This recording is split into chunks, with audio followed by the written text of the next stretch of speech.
Good morning everyone. पिछले lecture में हमने क्लासिफिकेशन ऑफ इंसुलेशन उसके वर्किंग टेम्परेचर के बेसिस पे पढ़ा था। तो आज हम उसके इंसुलेशन रेजिस्टेंस का जो मेजरमेंट है उसमें कौन कौन से इक्विपमेंट यूज होते हैं उसके बारे में हम लोग आज पढ़ेंगे। तो मेन प्रॉपर्टी क्या होती है आपका इंसुलेशन की? मेन प्रॉपर्टी क्या होती है कि वो हाई रेजिस्टेंस ऑफर करता है। किसे? कंडक्टर को, दो कंडक्टर के बीच में एक हाई रेजिस्टेंस मेंटेन करता है ताकि जो करंट है वो दोनों कंडक्टर के बीच से फ्लो ना हो सके। इसीलिए हम लोग ये इंसुलेशन हम लोग यूज करते हैं बिटवीन द टू कंडक्टर्स। ठीक। इंसुलेशन रेजिस्टेंस आपके क्या करता है, इलेक्ट्रिकल जो भी इक्विपमेंट है उसकी लाइफ बढ़ाने में मदद करता है। लाइफ कैसे बढ़ाता है? जैसे दो कंडक्टर हैं, दोनों के बीच में अगर इंसुलेशन हमने नहीं किया है तो इसका मतलब क्या है, दोनों करंट में से इजीली इजीली एक दूसरे के वायर में से एक दूसरे के कंडक्टर में से इजीली करंट फ्लो हो जाएगा। तो उससे क्या हो सकता है कि शॉर्ट सर्किट भी हो सकता है। दो कंडक्टर के बीच में अगर शॉर्ट सर्किट हो जाता है तो वो जल भी सकता है। इसीलिए हम लोग इंसुलेटिंग मटेरियल हम लोग यूज करते हैं। तो इंसुलेटिंग मटेरियल इसीलिए हमारा बहुत नेसेसरी होता है। किसी भी मशीन में या फिर किसी भी ट्रांसफार्मर में हमारा इंसुलेटिंग मटेरियल बहुत ही जरूरी होता है। तो इसका मेंटेनेंस पीरियडिकली करना बहुत ही आवश्यक होता है। ठीक है? तो शेड्यूल मेंटेनेंस में हम लोग इंसुलेशन रेजिस्टेंस भी मेजर करते हैं। तो मेनली अगर आपका इंसुलेशन रेजिस्टेंस आपको मेजर करना है तो दो तरीके के इक्विपमेंट हम लोग यूज करते हैं। फर्स्ट है हमारा मेगर एंड देन सेकंड है हमारा इंसुलेटर टेस्टर। ओके। फर्स्ट है हमारा मेगर, देन सेकंड है इंसुलेशन टेस्टर। तो पहले हम लोग मेगर के बारे में देख लेते हैं कि मेगर क्या होता है। तो देखिए यहाँ पे आपको एक फिगर दिखेगी मेगर की। यहाँ पे आपको एक डायग्राम दे रखा है मेगर का। तो इसमें क्या होता है, एक स्मॉल आर्मेचर होता है जो आपका एक्सटर्नल हैंडल से आप लोग उसे घुमाते हैं। तो अगर वो घुमाते हैं तो आपका दो मूविंग कॉइल्स होती है। ये जो आपका मूविंग कॉइल्स है, ये देखिए, ये मूविंग कॉइल्स होती है आपकी। एक सीसी है, एक पीसी है। ठीक है, दो मूविंग कॉइल होती है। एक परमानेंट मैग्नेट के बीच में आपका कनेक्टेड होती है और वो आपका जनरेटर के साथ कनेक्टेड होता है, मतलब वही आपका जनरेट करता है। तो ये जो दो कॉइल है, एक आपकी कहलाती है आपकी सीसी, सीसी मतलब करंट कॉइल, और एक आपकी कहलाती है पीसी। पीसी मींस, पीसी मतलब होता है प्रेशर कॉइल। ठीक है। तो ये जो दो आपकी कॉइल है वो टी फॉर्म में कनेक्टेड होती है और वही आपके स्पिंडल के साथ अटैच होती है। तो ये जो आपका सिलेंडर है वो किस किस मटेरियल का बना होता है? सॉफ्ट आयरन का बना होता है। सॉफ्ट आयरन का आकार ये सिलेंडर आपका बना होता है।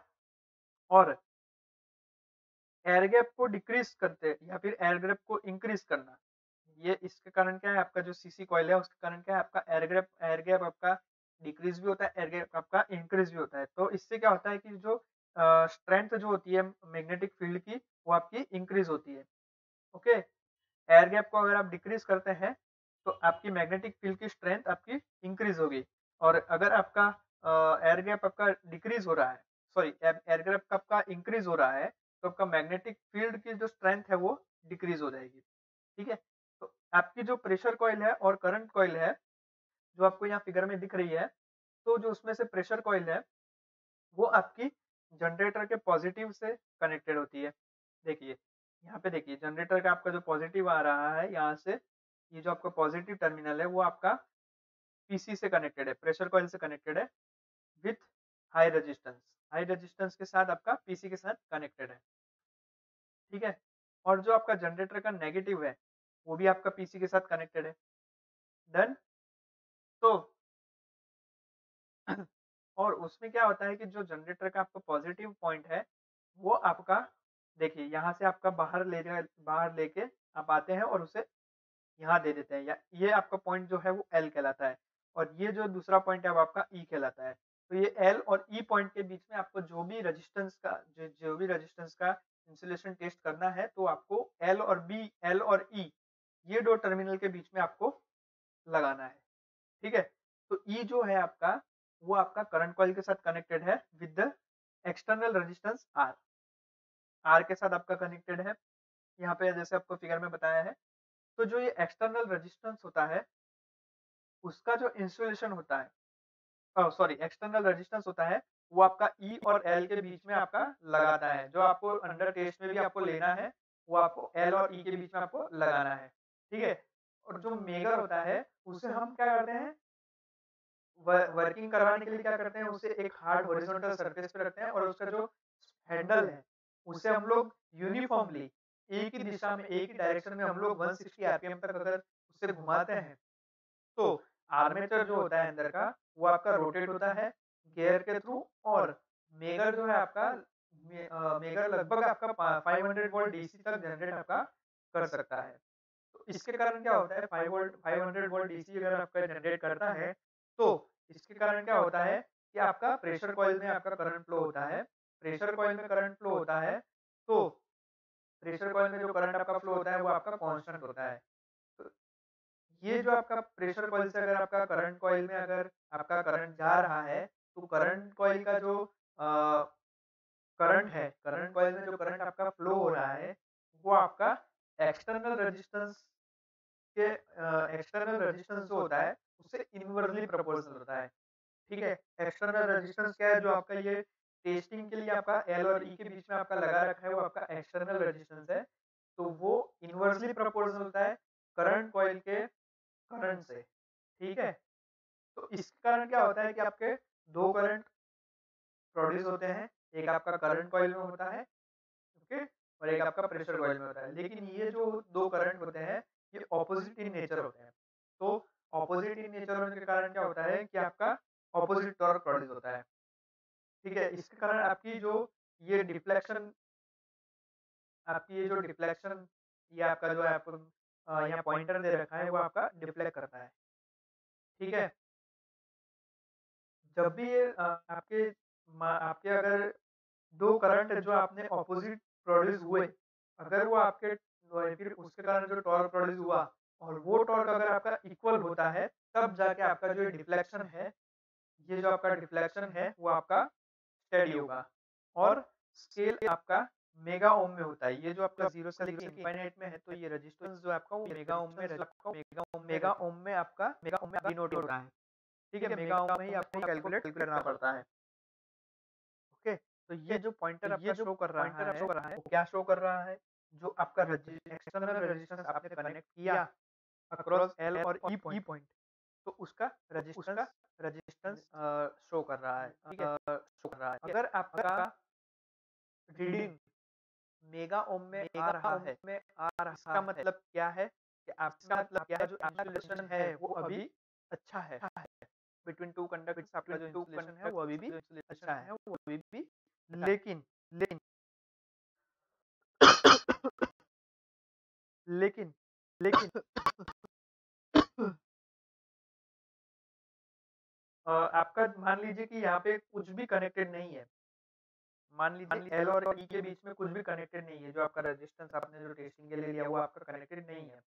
तो उस टाइम पे अगर आप घुमाते हैं, उस टाइम पे अगर आप मेगरिंग करते हैं, ठीक है? यानी मेगर का जो हैंडल है, वो घुमाते हैं, तो आपको जो अ, रीडिंग मिलना चाहिए, वो इनफाइनाइट मिलना चाहिए। क्यों इनफाइनाइट मिलना चाहिए? क्योंकि यहाँ पे करंट कॉइल में किसी भी तरीके का करंट फ्लो नहीं हो रहा है।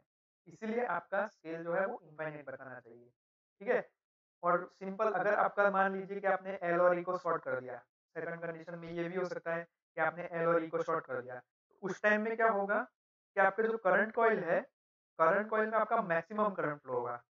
तो इसका मतलब क्या है कि जो आपने जो करंट है आपका, वो आपका स्टेशनरी हो जाएगा, एक ही जगह पे आपका चिपक जाएगा, ठीक है? एक ही जगह पे चिपक जाएगा मतलब ये 0 पे चला जाएगा, 0 पॉइंटर पे चला जाएगा।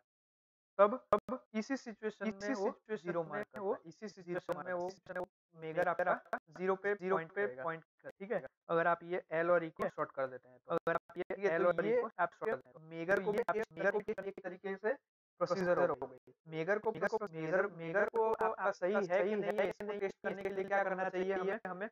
हमें इसके दोनों टर्मिनल को ओपन करके एल और ई को ओपन करके और हैंडल को घुमाना चाहिए और हमें यहाँ पे पॉइंटर देखना चाहिए कि ये इनफाइनाइट बता रहा है कि नहीं बता रहा। अगर ये इनफाइनाइट बताता है इसका मतलब आपका मेजर सही है और अगर ये इनफाइनाइट नहीं बताता तो इसका मतलब क्या है कि आपका ये मेगर कुछ गड़बड़ का है मेगर में, ठीक है? मेगर कुछ गड़बड़ है। इस तरीके से आप लोग मेगर से भी आप लोग इंसुलेशन रेजिस्टेंस टेस्ट कर सकते हैं।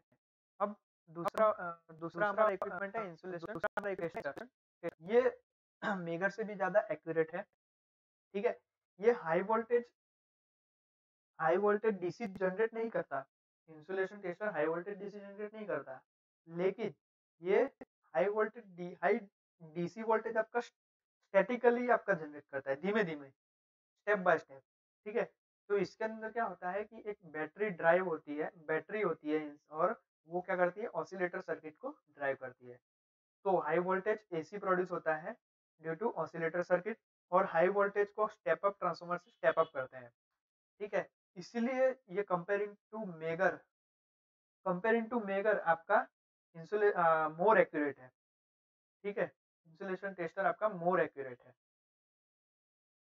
तो इसमें क्या होता है कि आपके 3 टर्मिनल होते हैं, एक आपका पॉजिटिव होता है, एक नेगेटिव होता है और एक अर्थ होता है। तो आपको जिस इंसुलेशन रेजिस्टेंस का टेस्ट करना है, उसे आप पॉजिटिव और नेगेटिव टर्मिनल के कनेक्ट करते हैं और जो अर्थ टर्मिनल होता है, ठीक है, अर्थ टर्मिनल होता है, उसे क्या करते हैं आप उसे इंस्ट्रूमेंट के आप जो अर्थ टर्मिनल होता है, इंस्ट्रूमेंट का भी टर्मिनल होता है जिससे इंस्ट्रूमेंट अर्थिंग करते हैं, तो वहाँ पे उसे कनेक्ट कर देते हैं और उसके बाद क्या होता है कि पुश बटन से आप उसे हाई वोल्टेज प्रोड्यूस करते हैं, ठीक है?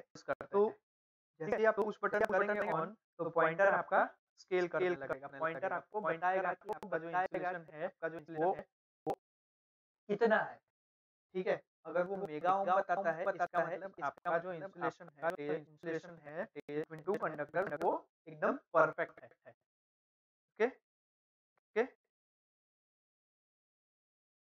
नाउ हम लोग मेगर से कैसे इंसुलेशन रेजिस्टेंस टेस्ट करते हैं? देखिए मेगर से हम लोग किसी ट्रांसफार्मर का कैसे इंसुलेशन टेस्ट करते हैं तो वो भी देख लेते हैं। तो देखिए फिगर में आपको बताया जाएगा कि देखिए आपका ये मेगर है, ओके? ये आपका मेगर है, सिंपल मेगर है आपका, ये आपकी प्रेशर कॉइल है, ये जो खड़ी है वो आपका करंट कॉइल है, ठीक है? और जो आपका ट्रांसफार्मर है उसको एल और ई के बीच में आपको कनेक्ट करना है। सिंपल है, मेगर इंस्ट्रूमेंट के लिए हम लोग क्या करते हैं, तो देख इसमें क्या होता है कि आपका 2 तरीके से आप मेज़रमेंट कर सकते हैं इंसुलेशन का। एक तो 2 फेस वाइंडिंग के बीच में इंसुलेशन रेजिस्टेंस टेस्ट करना होता है और दूसरा आपका क्या होता है कि वाइंडिंग और अर्थ, सिंपल एक वाइंडिंग और अर्थ, उनके बीच में कितना इंसुलेशन रेजिस्टेंस है, वो हमें मेज़र करना होता है। ठीक है?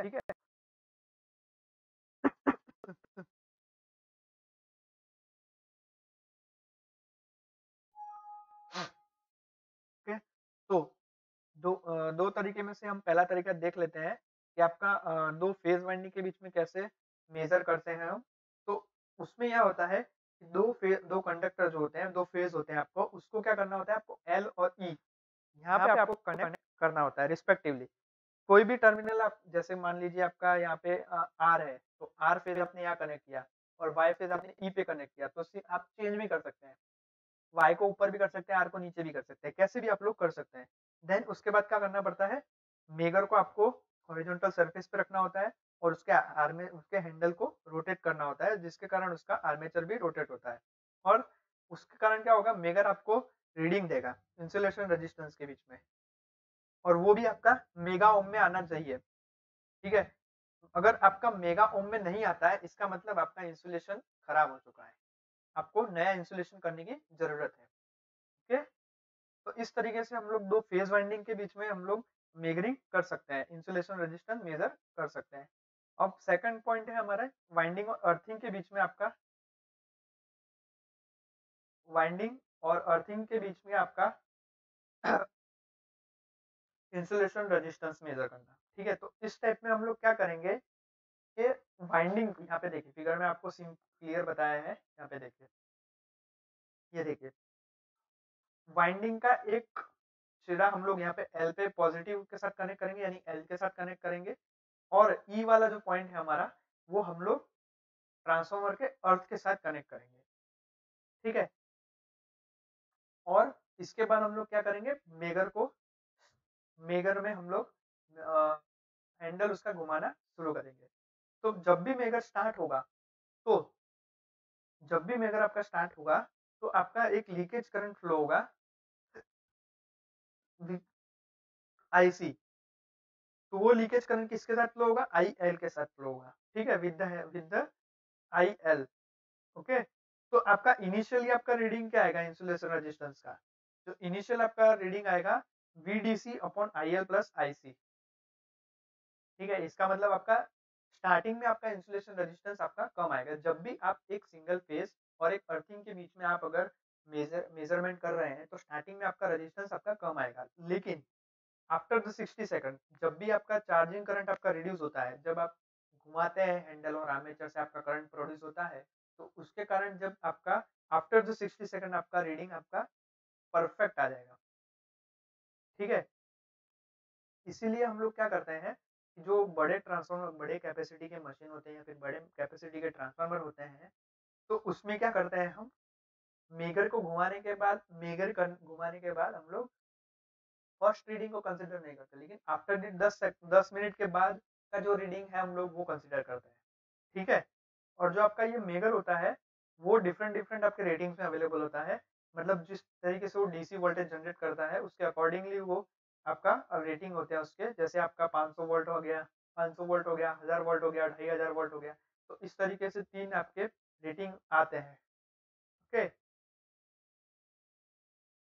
अब ट्रांसफार्मर का जो होता है इंसुलेशन रेजिस्टेंस, उसे कैसे मेजर करते हैं, तो उसे मेजर करने के लिए हम लोग क्या करते हैं, ट्रांसफार्मर का अगर आपका 600 केवी तक की कैपेसिटी का है तो हम लोग 500 वोल्ट का मेगर यूज करते हैं, सिंपल।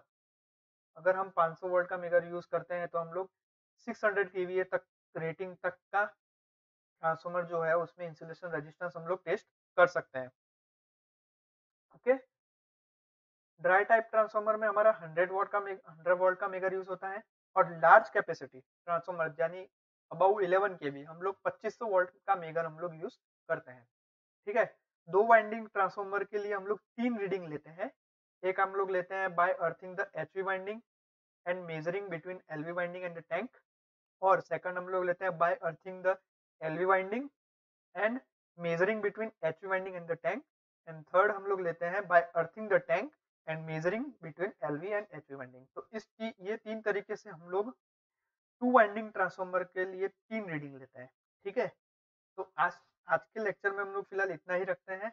नेक्स्ट लेक्चर में हम लोग पूरा डाइलेक्ट्रिक टेस्ट पढ़ेंगे कि डाइलेक्ट्रिक टेस्ट कैसे होता है, और उसके बाद हम लोग टेम्परेचर राइज टेस्ट पढ़ेंगे कि ट्रांसफार्मर का टेम्परेचर राइज टेस्ट कैसे होता है। देन हम लोग वाइब्रेशन टेस्ट भी हम लोग पढ़ेंगे, और नॉइस टेस्ट, उसके बाद 10 डेल्टा टेस्ट, और ऐसे डिफरेंट डिफरेंट हम लोग टेस्ट पढ़ते रहेंगे।